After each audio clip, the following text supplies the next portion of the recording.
it's October the 17th, and we've had to face the fact that we are not going to make it to the lake until spring.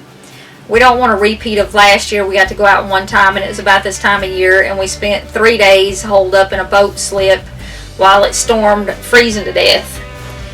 But we did stay out here last night. The temperature dropped to around 30 because we wanted to kind of check it out and see how it was going to be, since we're planning on taking our river trip probably in the fall of next year. It got a little chilly. We started the night with this electric heater and this little propane heater that we had last year. Now, this heater, we looked this morning, we had bought it some time ago, is 1800 watts, which is about like a hair dryer. And this one, I'm not sure what it is. It knocked the chill off last year, but it was not enough to handle 30 degrees. So we called Alex. She was out shopping and had her pick this up.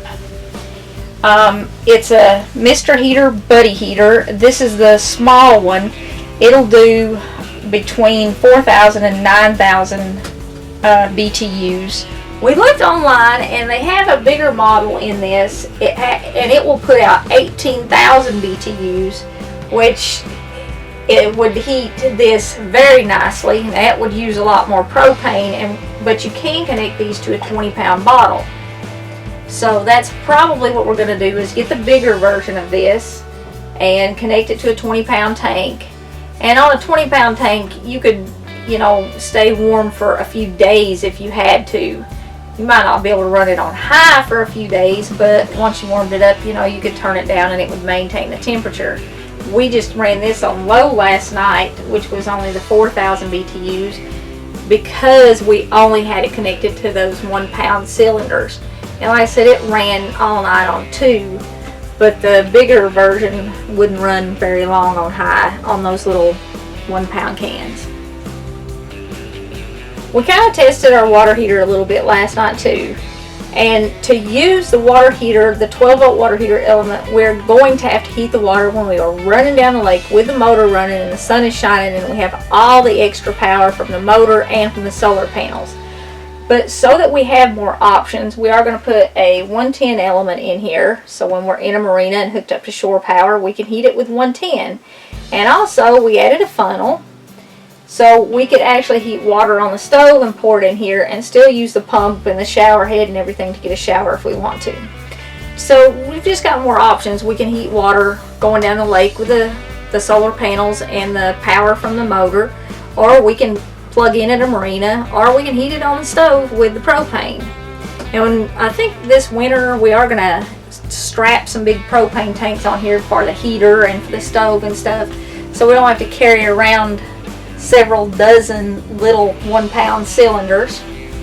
The other big thing, I guess, that we still have to finish is, we showed you the pontoon that we picked up off of Craigslist, and we picked it up during the big thunderstorm, and the guy lied a little. We got it back and cleaned it up and cleaned the welds up, and it probably needs a couple $100 worth of welding work done on it, and we decided for a couple $100 that we were going to do something that fit our boat better. So we're actually making a homemade pontoon out of plastic barrels.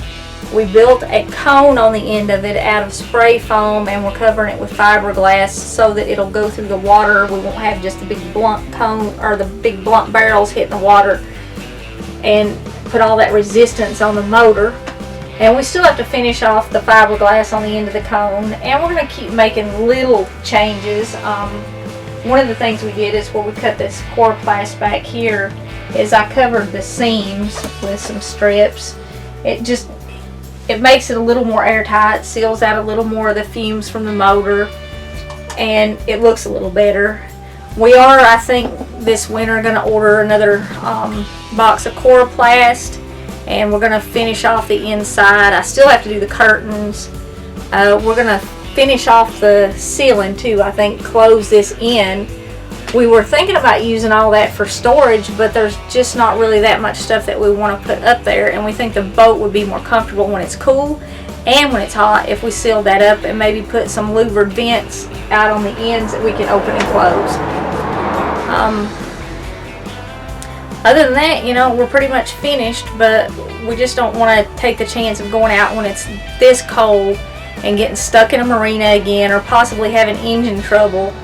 So I think we're just going to finish up everything over the winter, finish the inside of the boat off, strap us some propane tanks on somewhere so that we have plenty of propane to heat water for our buddy heater. There are a few things that we did when we were putting the boat together that I wish we'd done differently.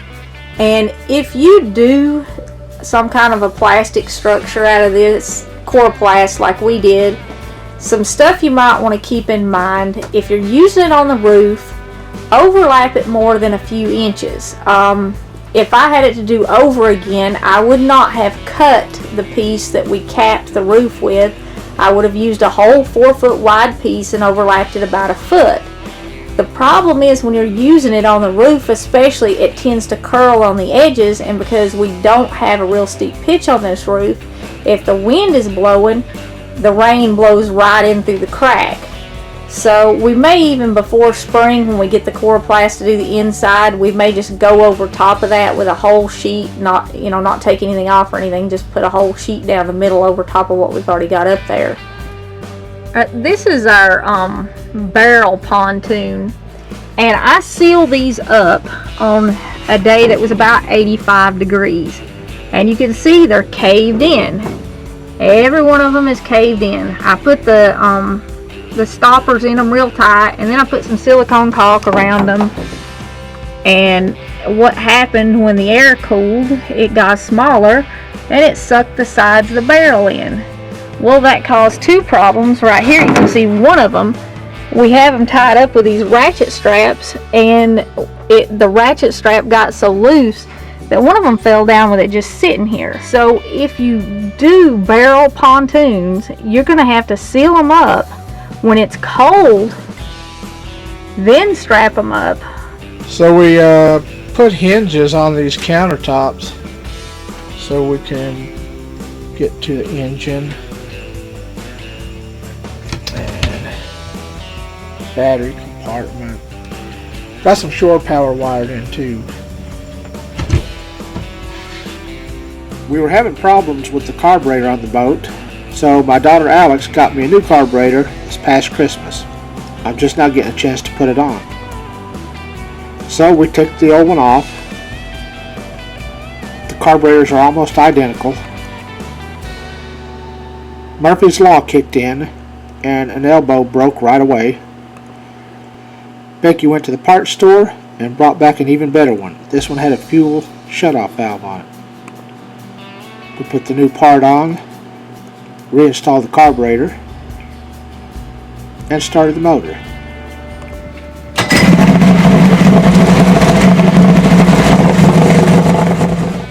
The green carpet on the front of the boat had to go. Not only did it clash with our color scheme, but when water would come across the bow of the boat, the carpet would wick it up under the wall and soak the wall and part of the other carpet in the boat. It only took about 30 minutes to get the carpet off.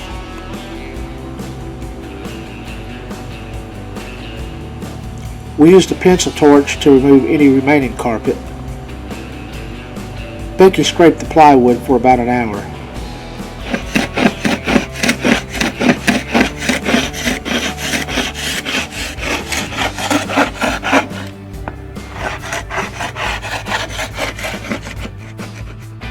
Then she stained the plywood